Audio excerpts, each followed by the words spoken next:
On the 28th of June, I received intelligence from one of the vessels captured of Napoleon's defeat at Waterloo. And on the 30th, a boat came off from Bordeaux, bringing the following letter, without date or subscription, written on very thin paper in English and concealed within a quill. I give the contents verbatim. With great degree of certainty, being informed that Bonaparte might have come last night through this city from Paris with the new mayor of Bordeaux, with a view to flight by the mouth of this river, or La Teste, the author of the last note sent by Mr. Blanc, hastily drops these few lines to give the British Admiral advice of such intention that he may instantly take the necessary steps in order to seize the man. His ideas will certainly have brought him to think it natural that the British stations will be less upon their guard in this quarter than anywhere else. The writer benefits by this opportunity to inform the Admiral that, since the last note, some alteration has taken place with regard to the troops spread in these two divisions. In lieu of 800 to 1,000 of the city, there are now 5,000, which is supposed owing to the intention of compressing the minds of this populace in this decisive instant.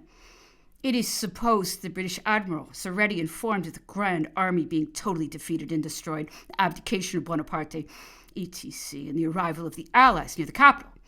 An attempt should be made on this coast with no less than 8,000 men altogether. Immediate steps are wanted to put a stop to supposed flight. Should the attempt be made on the coast from La Teste to Bordeaux, an immediate diversion should be made on this side. The success is beyond any doubt. A sharp eye must be kept on all American vessels, and particularly on the Susquehanna of Philadelphia. Captain Caleb Cushing, General Bertrand, and another goes with him. The two entrances of Bordeaux and La Teste must be kept close. A line or two is expected on the return of the bearer from the admiral or chief officer on the station. As this is writing, the news is spread generally, and the Duke de Berry and the Lord Wellington are in Paris. The note alluded to has been received and forwarded unopened to the admiral in Quiberon Bay. Though my attention was called so strongly to Bordeaux, or La Teste d'Arcasson, as the parts of the coast from whence Bonaparte would probably attempt to escape, it was my decided opinion that Rochefort was much more likely to be the port where the trial would be made. I therefore sent the Myrmidon off Bordeaux, the Cephalus to Arcasson. I remained with only the Bellerophon off Rochefort.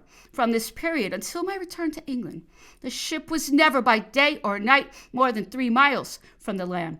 Considering it of much importance to communicate the intelligence contained in the letter from Bordeaux to my commanding officer with as little delay as possible, I had no vessel left with me after detaching the 2 ships under my orders.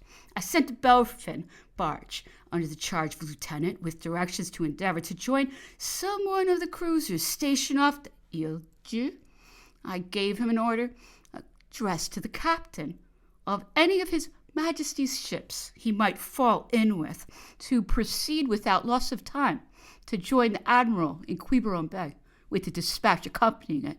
This boat was fortunate enough to fall in with His Majesty's ship Cyrus, Captain Carroll, who, in consequence, after hoisting in the barge, proceeded to Quiberon Bay, as the coasting vessels were not worth sending into port for condemnation, and considering the circumstances under which the ship I commanded was placed, I should not have felt justified in weakening her complement, even for a prize of value.